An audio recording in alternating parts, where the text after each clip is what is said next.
Navigating ways to interact with and help someone you care about who suffers from drug addiction is challenging, and the Be in the Know annual youth conference for grades 8 through 12 aims to empower youth to have a voice in creating change around substance abuse in their community.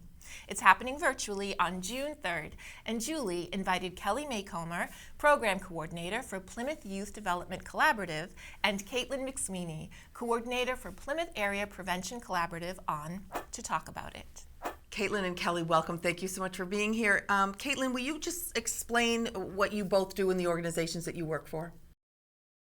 Absolutely. So my name is Katelyn McSweeney. I'm a prevention coordinator funded through High Point Treatment Center to work with the coalitions as a part of the Plymouth Area Prevention Collaborative, mainly focused on youth substance misuse on marijuana, alcohol. And I work with Kelly in Plymouth for the Plymouth Youth Development Collaborative.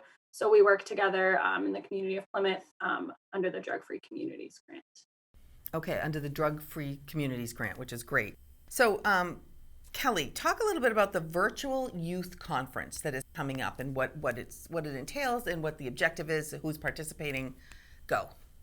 Yeah, definitely. So High Point Prevention Services is hosting the 4th annual youth conference. We're really proud of it. It's a locally created conference that has a lot of youth participating in it. So on June 3rd, from 8:30 to noon, we're going to host it virtually. The first 2 years, we were able to host the conference at Stonehill College and then at BSU. Last year in March, we made a quick decision to turn it over to a virtual conference because of COVID. And this year, just with the regulations being a little unsure when our planning process started, we went virtual again for this year. So next year, we hope to have an in-person live youth conference, but this year it will happen online. 8th through 12th grade students are encouraged to attend. The main goal of the conference is to get kids talking to kids about what they're doing in their local communities around substance use prevention. But we like to mix in topics around mental health and around advocacy. Something that we're excited for is our keynote speaker. So her name is Dr. Vanessa Hintz. She's a licensed clinical psychologist, and she's going to talk about advocacy, social justice, coping skills, and substance use. So kids that are listening in will have a chance to ask questions and, really kind of speak towards some subjects that are sometimes hard to talk about. Now, you said that it's going to be mostly students grades 8 through 12, and it's 15 different school communities all over the Plymouth County area. How are students identified as those who should or will participate in this program? Yeah, so I can take that. So students are able to participate and are identified through various, school leaders. We have youth groups and clubs that we are a part of through our coalition work. So those advisors help us, guidance counselors, school administration and leadership, really anyone who has a pulse on students in those grades are who we look to help us identify students. And we also have had youth involved in planning the conference. So they're also marketing it in their own schools and telling people about the conference. So really anyone who's interested in any of these topics can attend. And, especially this year, tying in mental health and advocacy and justice, we really want to make sure that anyone who wants to participate is able to, and they can just register through Zoom to join our conference this year. I always wondered about this type of get-together with the younger people, how much they feel free to be able to really express. I mean, how much of this is kind of private information, or how much of this is scary to talk about, and how do you overcome that so that they understand that it's never punitive and it's always just to help? How do you address that?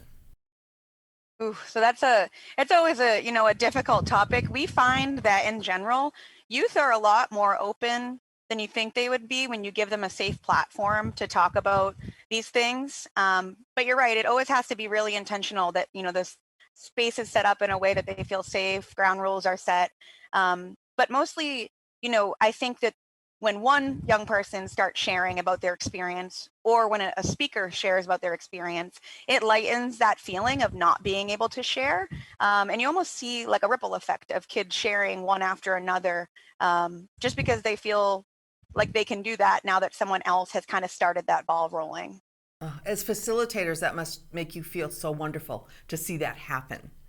Now, what other organizations within towns or cities or the community in general also can play into this type of event? I know your two organizations are getting together to do it, and you said High Point is also. Are there DARE programs anymore? Are there other things like that that also play into this? Yeah, so I can take that. We work with the Students Against Destructive Decisions clubs, which have since changed names and reformatted school to school. So those are our main student clubs that we work with. We also, have a lot of partners in various ways that participate, whether that's donating time or various monetary donations to help support the conference. Those are the types of partners and things that we work with, and we're always promoting our events within our coalition partnerships as well. Now, what about the final outcomes? So after this is over and all is said and done, how do I know as a person who's interested in this what you garnered from this entire event? Yes, that's another awesome question, and I think there's lots of different ways to answer it. But mostly, we gauge success off of conversations like this even happening at all. We find within the community that there's very rare opportunities for kids to get together and talk about substance use prevention, or talk about things that are related to that topic. And public schools do a great job in their health classes, and get the opportunity out there, but sometimes there's not enough time to get in all the topics at hand. So we gauge success really by one, just qualitative feedback from kids, but also a post survey goes out after, so we can gauge some understanding, get some feedback, and really understand what was helpful about the conference and maybe what we could do better the next year. And I think the great part about it is that from year to year, we've ebbed and flowed and made changes based on that youth feedback.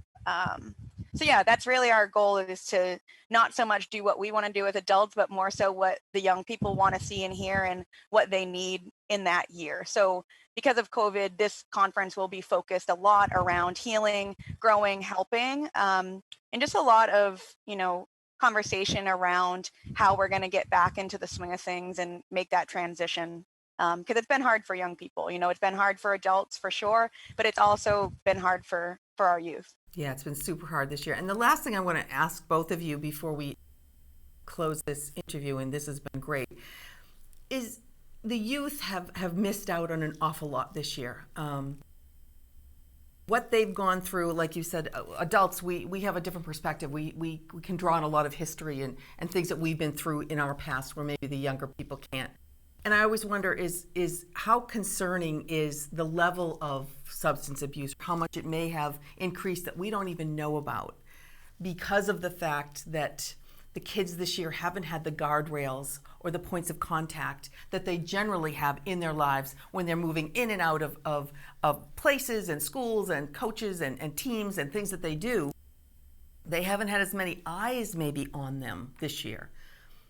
Do you think that has affected how many kids might have fallen into this substance abuse, or maybe even be tempted to have it because of what they've been through in the last year? And why don't we start with Katelyn? Yeah, I can definitely say that in general, we know that, substance use has been in the rise during the pandemic, no matter how old you are, no matter your age. People have really been affected in all ways through the pandemic, and all these increased stress factors and things might be tempting or leading people to use substances. We're very aware of that. And to your point, like, there haven't been as many like connections or contacts that we would have generally through the school systems and other organizations that youth are involved in, to have those connections to kind of be on the lookout. So I mean, we know that there are kids that might be using more and are tempted to use more. So we're really just trying to do our jobs and make our resources and services accessible to people who need it. As mental health challenges are on the rise, anxiety and depression's on the rise, like really giving people what they need in the moment, to be able to deal with those temptations, have coping skills, utilize those in the moment, and really think about intentionally what these substances might be doing to their bodies and find a positive outlet. Excellent. And Kelly, any final thoughts? I think Katelyn covered most of it. But mostly we just try to reiterate to youth when we're able to meet with them or able to meet with their teachers or coaches to just really, normalize needing help and normalize not being okay. And being able to reach out and get the help that you need has really kind of been our message. Around the lens of substance use prevention, I think Katelyn hit it on the head when she said adding positive coping skills. So figuring out how can I deal with my anxiety, how can I deal with my stress without turning to a substance to do that. And if we can continue to work with our community partners who are so awesome in Plymouth to continue to have opportunities for kids to participate in positive things constantly, we're more likely to sub out that negative coping skill of substance use. Excellent. Perfectly said. I totally agree. Well, ladies, wonderful. This is great. I wish you grand success with this, and I'd love to hear the follow-up down the road of how it went. Thank you so much for joining us today. Awesome. Thank you. Thank you. Thank you, Julie. For more information, email bitkconference@gmail.com.